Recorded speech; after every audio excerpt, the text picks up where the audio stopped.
po. Okay, guess ka ba? Diretso sir. Yes po, naka-green naman. Diretso. Yan. Okay. So, pilitin mo lang na hindi mo masagasaan tong bandang kanan. Ayan, kagaya nito, sinasagasaan mo tong kanan. So, pag nasagasaan mo tong bandang kanan na to, so yung mga sakyan na nandito sa kabila, yari tayo. Yes sir. Ganon din dyan sa kaliwa, no? So, Okay, kailangan nasa gitna ka niyan. Ano, lagi ka nasa nakaposisyon. Ang mata mo, dapat medyo malayo yung tingin. Na? Yes sir. Yung nandito sa unahan, so, ang gamitin mo dyan, peripheral vision lang tatawag. Ito No? na sir. So, yan, parang ramdam mo lang naman yung gumagalaw dyan sa unahan mo, kung Yes, may bigla may pumasok. Okay? So, dapat, ang focus talaga nasa unahan nandun, sa dulo. Manahan sir. Okay, kagaya nito, nawawala ka sa linya. Ayan, okay? So, possible na kaya nawawala ka sa linya, una dyan ito, yung kamay mo sobrang tigas. Yes sir. Ano, so nanggigigil ka sa manibela. So, relax mo lang siya. Yes sir. Yes.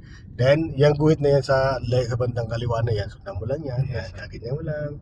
Yan, so sundan mo lang gano'n. No? Susundan ko sir. Okay, then, ganyan lang manibela. No?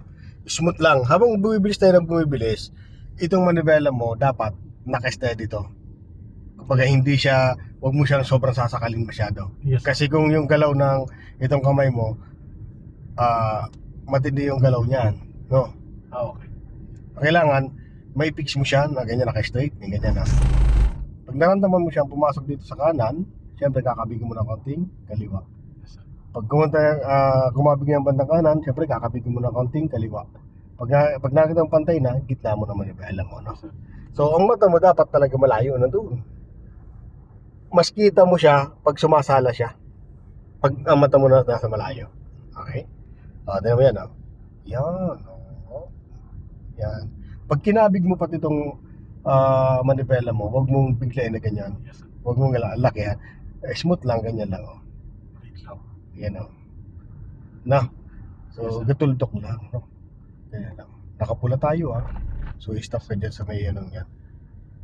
Yan, sa may pan na yan. Sa slot. Apa ka ng brake. Alalay ka na. Okay, nag-green na. No? Okay, so gas ka naman ulit.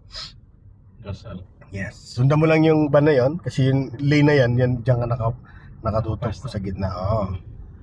Para yung mga nanggagaling sa likod na yan, sa likod mo, Yes, sir. pwesto talaga yun sa ano. Kaya napaka-importante ng ano yan, yung posisyon natin. Napaka-importante ng posisyon. No. Hindi po pwede na kung saan ka nakapwesto or nasasagasaan yung kabilang lane or yung kanan, no?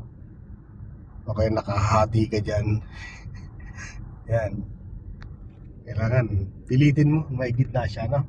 So, huwag mo, i-relax mo lang tong kamay mo. Ganun mo lang posisyon niya. Relax. Yan. Tinan mo siya, sasampulan kita, ha? Tanggalin mo yung kamay mo sa manibela mo. Yung dalawang kamay mo, tanggalin mo sa manibela mo. Tanggalin mo yung isa. Yes, sir. Tanggalin mo yan. Tanggalin mo. Hindi siya malikot. Babaya mo lang, babaya mo lang. Yan. Yan, no?